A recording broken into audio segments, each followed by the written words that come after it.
বিদেশে নেওয়াটা এখনই নেওয়া যাবে না সম্ভবত। বিদেশে যাবার জন্য যে প্রস্তুতিগুলো নিতে হয় সেই প্রস্তুতিগুলো তারা নিয়ে রেখেছে। 24 আওয়ার্স ডিউটি করছেন সিসিউতে যান। এই ডাক্তারদের মধ্যে এখন নতুন করে আবার চাইনিজ ডাক্তাররা যুক্ত হয়েছে।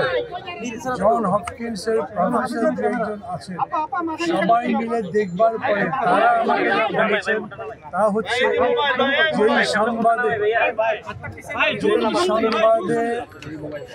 যেই সংবাদে সবার মধ্যে উদ্বেগ সৃষ্টি হয়েছিল, পরিস্থিতি তার চাইতে কোনো রকম অবনতি হয়নি।